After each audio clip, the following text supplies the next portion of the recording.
There is a kind of pain that does not come from losing someone completely. It comes from still having them in your heart, while knowing they can no longer stay in your life. And that is a strange kind of grief, because nobody teaches you how to let go of someone you still love. People tell you to move on. They tell you to forget. They tell you there are more people out there. But none of that helps when your mind still remembers their voice, when your body still waits for their message, when a small part of you still believes maybe one more conversation could fix everything. That is where Stoicism found me, not when I was strong, but when I was tired of pretending I was. Because letting go is not easy when love was real. It feels like betraying your own heart. It feels like walking away from a house you once prayed would become home. And yet, sometimes, the most loving thing you can do is stop standing at a door that no longer opens from the other side. Stoicism taught me something painful, but necessary. You can love someone deeply and still accept that they are not yours to control. You can miss someone and still choose not to chase them. You can care about what happens to them and still stop sacrificing your peace to be close to them. Because love is not possession. Love is not anxiety. Love is not begging someone to see your worth while you slowly forget it yourself. The Stoics believed that suffering often begins when we try to control what was never in our hands. And few things are less in our control than another person's heart. You can be kind.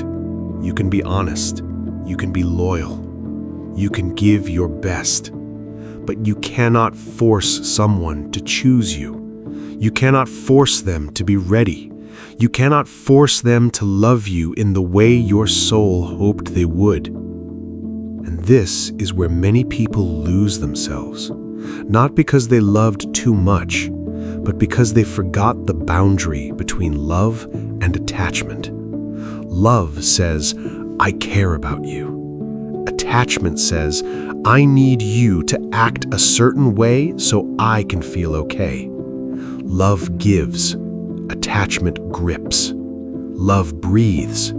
Attachment panics. Love wants the good of the other person. Attachment wants certainty, control, and reassurance, because silence feels like death. And when you are attached, you do not just miss the person. You miss the version of yourself you thought you would become with them, the future you imagined, the conversations that never happened, the apologies you never received, the ending you believed would be different. And that is why letting go hurts so much.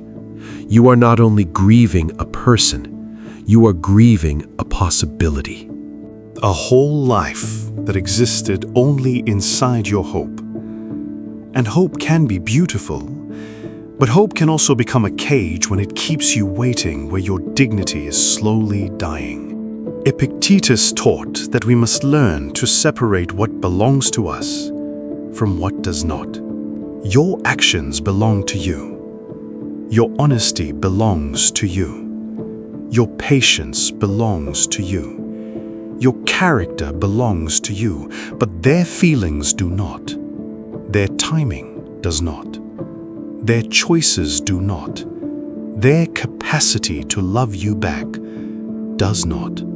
And when you confuse what belongs to you with what belongs to them, you begin to suffer twice.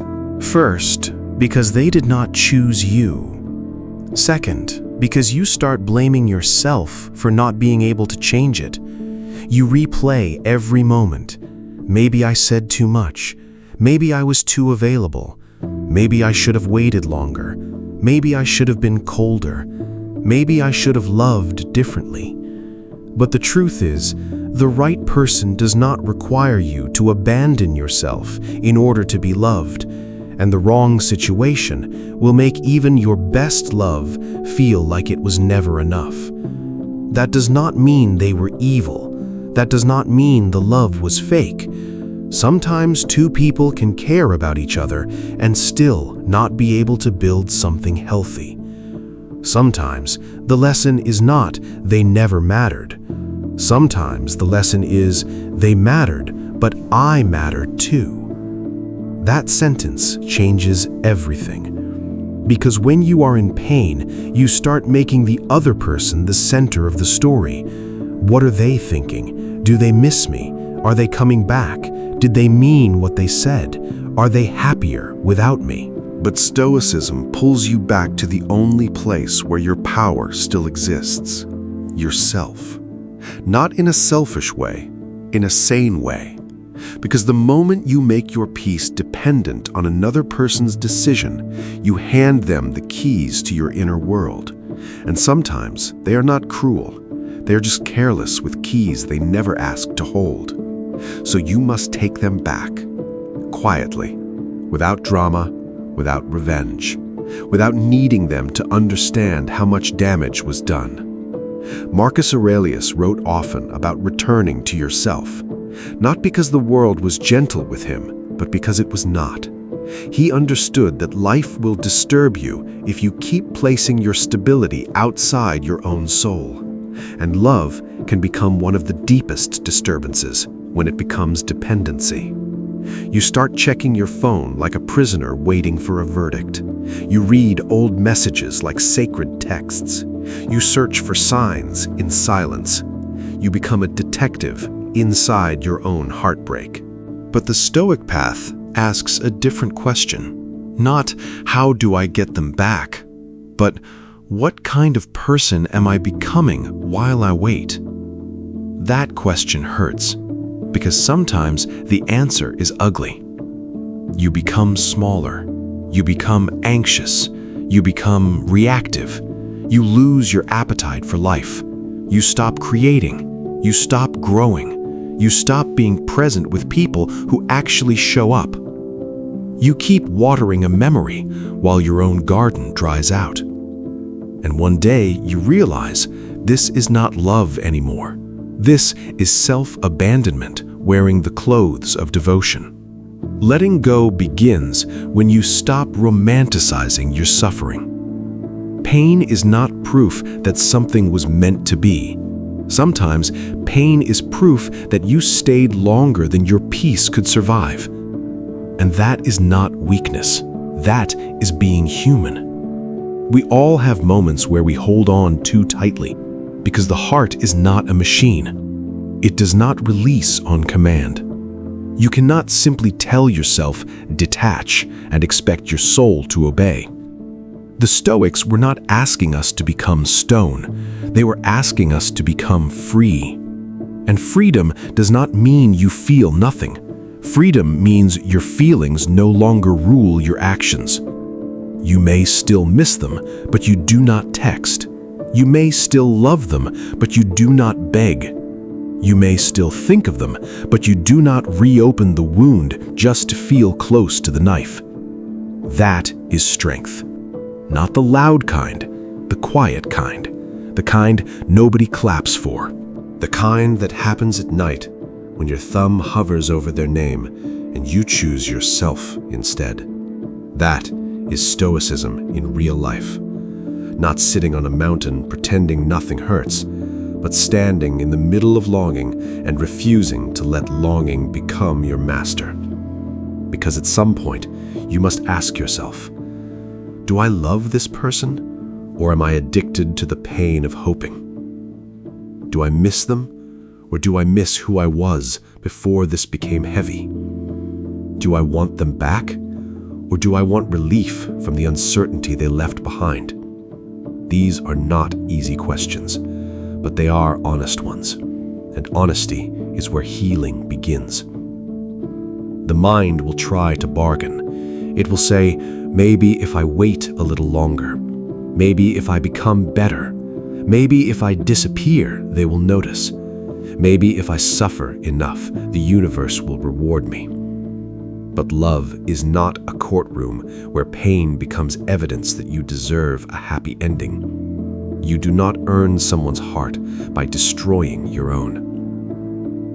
Seneca understood that we suffer more in imagination than in reality. And in love, imagination is dangerous, because the person in your mind can become more powerful than the person in front of you. In your mind, they return with clarity. They apologize perfectly. They finally understand. They choose you without hesitation. But reality may be quieter. Reality may be inconsistent. Reality may be absence. The kind that happens at night when your thumb hovers over their name and you choose yourself instead. That is Stoicism in real life. Not sitting on a mountain pretending nothing hurts, but standing in the middle of longing and refusing to let longing become your master. Because at some point, you must ask yourself, do I love this person, or am I addicted to the pain of hoping? Do I miss them, or do I miss who I was before this became heavy? Do I want them back, or do I want relief from the uncertainty they left behind? These are not easy questions, but they are honest ones, and honesty is where healing begins. The mind will try to bargain. It will say, maybe if I wait a little longer, maybe if I become better, maybe if I disappear, they will notice. Maybe if I suffer enough, the universe will reward me. But love is not a courtroom where pain becomes evidence that you deserve a happy ending. You do not earn someone's heart by destroying your own. Seneca understood that we suffer more in imagination than in reality. And in love, imagination is dangerous, because the person in your mind can become more powerful than the person in front of you. In your mind, they return with clarity. They apologize perfectly. They finally understand. They choose you without hesitation. But reality may be quieter. Reality may be inconsistent. Reality may be absence. Reality may be a person who had the chance to value you and still could not meet you there. And Stoicism asks you to respect reality more than fantasy. Not because fantasy is evil, but because fantasy keeps you loyal to what is not happening. Letting go is not saying, I never loved you. It is saying, I loved you, but I will no longer use that love as a reason to harm myself. It is not hatred. It is not bitterness. It is not pretending they meant nothing. It is accepting that some people are chapters, not homes. They arrive. They awaken something. They teach you where you are still wounded. They show you how deeply you can feel. And then, sometimes, they leave. Or they stay halfway, which can be worse, because halfway love keeps the door open just enough for hope to keep bleeding. But you cannot build a life in someone's uncertainty.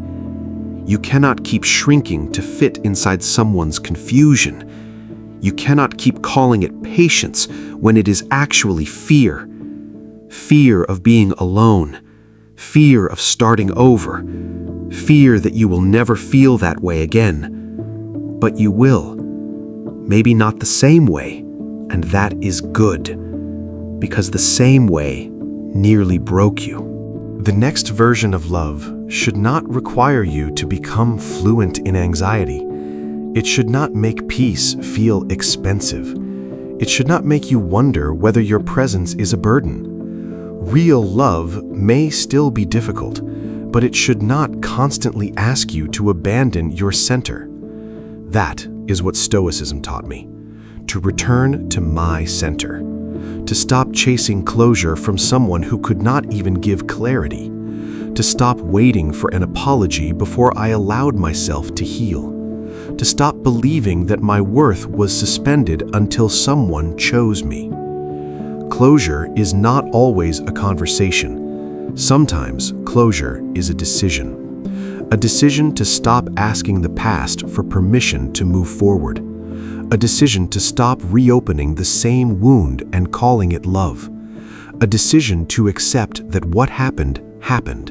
What they chose, what they could not give, they could not give, and what you must now protect is yourself, not your ego, not your pride, your soul. The part of you that still believes in love, but needs to learn that love should not cost your self-respect. So let them go. Not because they are worthless, but because you are not. Let them go without turning them into a villain.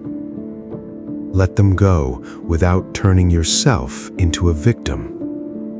Let them go without making your future pay for what your past could not become. Wish them well, if your heart can do that honestly. And if it cannot yet, then wish yourself peace first.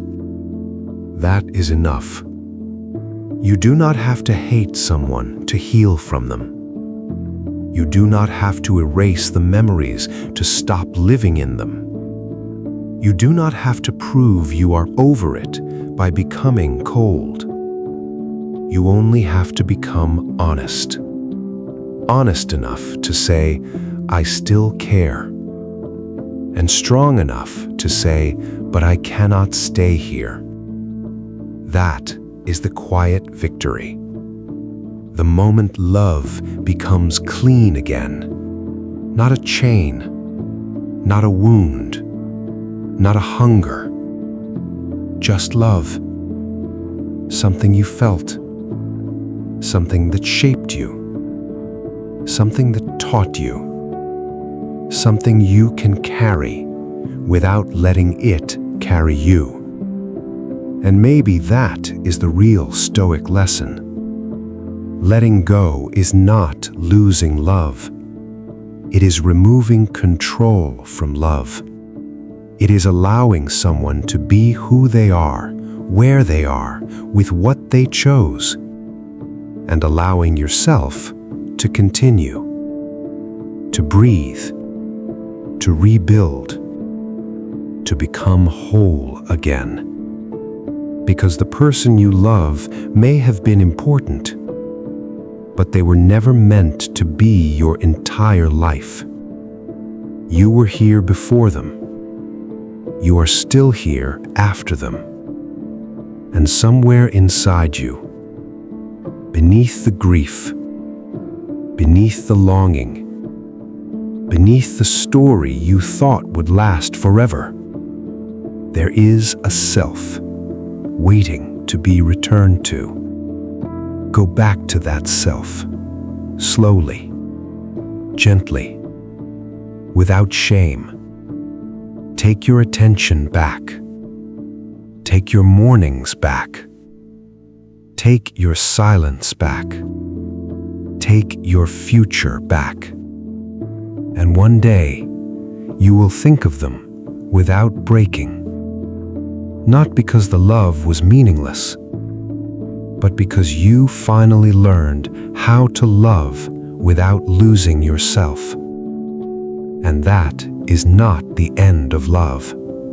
That is the beginning of wisdom.